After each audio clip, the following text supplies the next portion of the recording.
En los pasillos silenciosos del cuartel general de Aston Martin, se empezó a respirar una energía distinta. Aunque nadie lo decía en voz alta, algo había cambiado.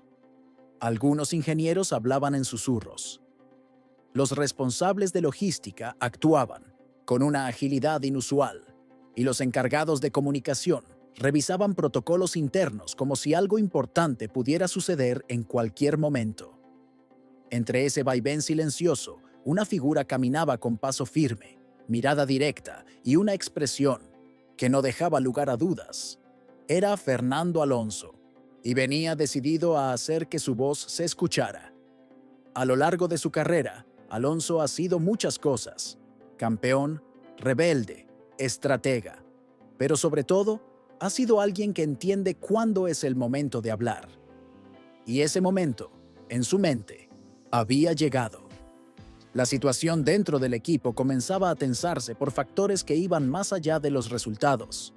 Había rumores, silencios incómodos, decisiones suspendidas. Y justo en ese punto crítico, el nombre de Checo Pérez volvía a aparecer en la órbita de Aston Martin.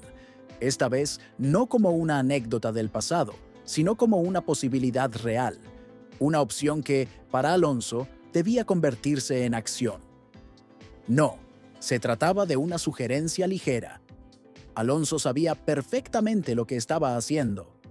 Durante una reunión privada con figuras clave del equipo, entre ellas responsables técnicos y de estrategia, fue directo.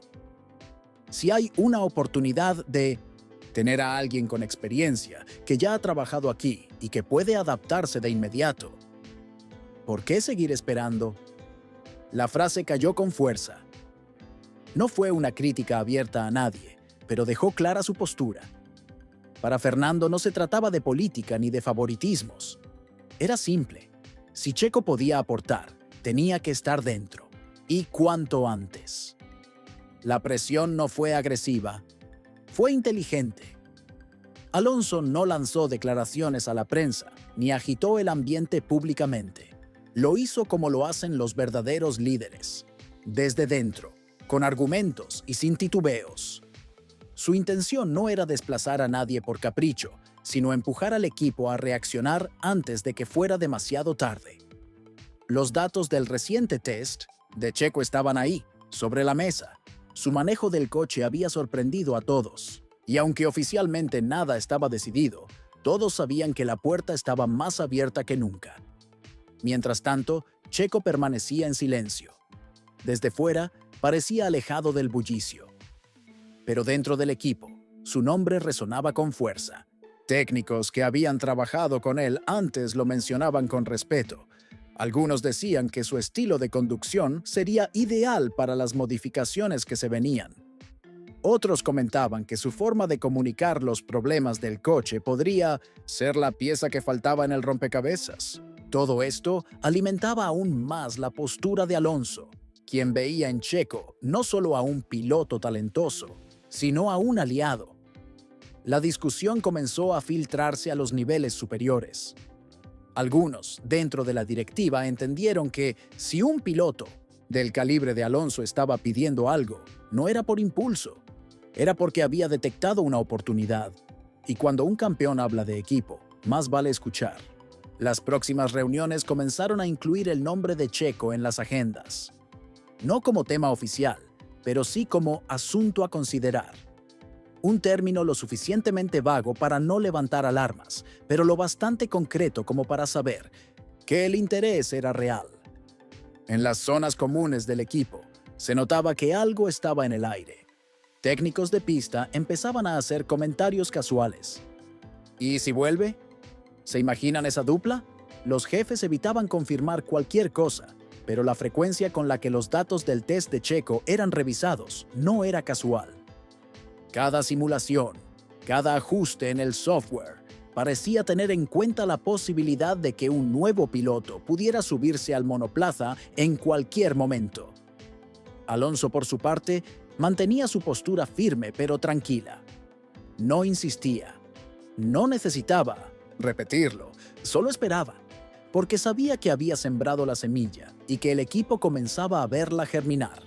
Para él, la prioridad era clara: fortalecer al equipo con decisiones valientes. Y si eso significaba compartir garaje con alguien que pudiera aportar desde el primer minuto, entonces no había nada que pensar. Desde fuera, los medios aún no captaban el movimiento. Pero dentro de la fábrica, ya se hablaba en serio. Ya se proyectaban escenarios. Ya se analizaban protocolos. Y en cada una de esas conversaciones, el nombre de Checo Pérez era tratado no como una posibilidad descabellada, sino como una opción concreta. El equipo aún no ha anunciado nada. No se ha hecho ningún movimiento oficial. Pero la pregunta ya no es si podría pasar, sino cuándo. La jornada siguiente transcurrió con un ritmo inusualmente contenido. El centro de operaciones de Aston Martin mantenía su fachada habitual de trabajo metódico, pero internamente se vivía otra historia. Los pasillos, antes testigos de conversaciones técnicas estrictamente estructuradas, se convirtieron en corredores donde flotaban frases sueltas como «ya lo vieron», «tendría sentido» o «Alonso no lo dice porque sí». La figura del bicampeón español había ganado un nuevo peso dentro del equipo, no por exigencia, sino por visión.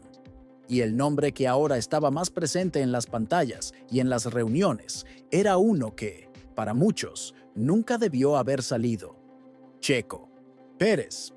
En la sala de estrategia, los ingenieros revisaban distintos escenarios. Algunos eran obvios: simulaciones con pilotos actuales, adaptaciones al nuevo paquete aerodinámico, ensayos de configuración de carrera. Pero otros eran más sutiles: análisis de comportamiento del coche con estilo de conducción distinto, proyecciones de comunicación en pista bajo presión, manejo de degradación en situaciones imprevistas. Sin que nadie lo dijera explícitamente, cada archivo parecía tener un fondo común: medir la viabilidad de Checo en la estructura, sin que aún esté dentro de ella. En paralelo, Alonso participaba en una nueva sesión de simulador. Pero esa vez no pidió privacidad. Quería que lo observaran. Su conducción fue firme, decidida, con una línea tan limpia como desafiante. Cuando bajó del habitáculo, compartió impresiones con varios técnicos, pero con un detalle curioso. Varias de sus observaciones coincidían con las que Checo había dejado días atrás. Y aunque podría haberlo hecho sin darse cuenta, muchos lo interpretaron como un gesto sutil. Una manera de decir: ya estamos en sintonía. Era una estrategia silenciosa, pero efectiva. Los rumores, inevitablemente, empezaron a cruzar la verja. Algunos medios comenzaron a especular con titulares vagos. No había filtraciones directas, pero cuando tantas piezas se mueven a la vez, el exterior lo nota. Uno de los portales más seguidos tituló: ¿la experiencia podría volver a Aston Martin? Otro se arriesgó más: Checo Pérez y una oportunidad inesperada.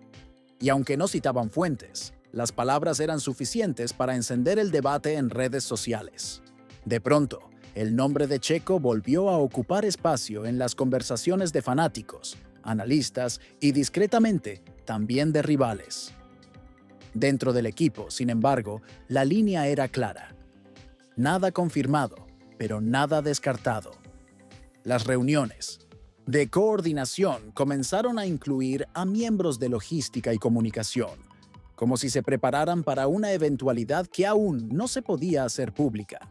En uno de esos encuentros, alguien soltó la pregunta directa: ¿y si Alonso lo quiere realmente a su lado, estamos preparados para responder? Nadie respondió. Pero la ausencia de negaciones fue una respuesta en sí misma. Checo, ajeno a todo ruido, mantenía su perfil bajo, pero su entorno no era ajeno a los movimientos. Sin hablar, sin mostrarse, sabía que cada paso que había dado últimamente estaba siendo analizado con lupa. Y no como parte de una evaluación técnica, sino como piezas de una narrativa que se tejía desde muchos ángulos distintos. Había llegado al punto donde, sin estar en pista, estaba influyendo en las decisiones de una escudería.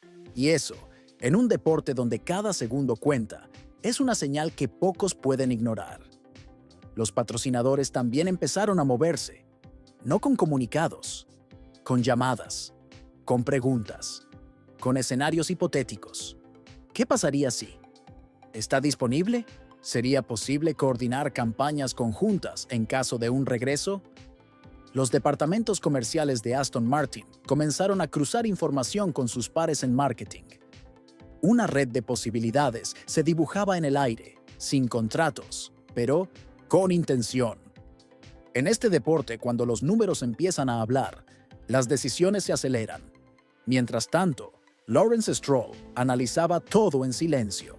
No había intervenido aún, pero los reportes le llegaban. Las conversaciones entre sus ingenieros, los resultados del simulador, incluso las reacciones del otro piloto. Sabía que su equipo estaba en un punto crítico, con opciones frente a sí y la responsabilidad de elegir bien. Porque si bien Checo era una figura conocida y confiable, su regreso no sería simplemente un ajuste técnico, sería un movimiento simbólico, con peso interno y externo. Y Alonso seguía firme, pero sin repetir su postura. No hacía falta. Había hecho lo necesario para que la idea germinara por sí sola. Sabía que en momentos clave, menos es más. Ahora solo observaba cómo las piezas se reacomodaban, cómo los tiempos internos cambiaban, cómo su simple sugerencia había modificado el curso de una estructura entera. No buscaba protagonismo, buscaba efectividad, y eso, en el fondo, era lo que hacía que sus palabras tuvieran tanto valor. No hay anuncio oficial, no hay asiento confirmado, no hay decisión final. Pero la maquinaria ya está en marcha, y detenerla no será fácil.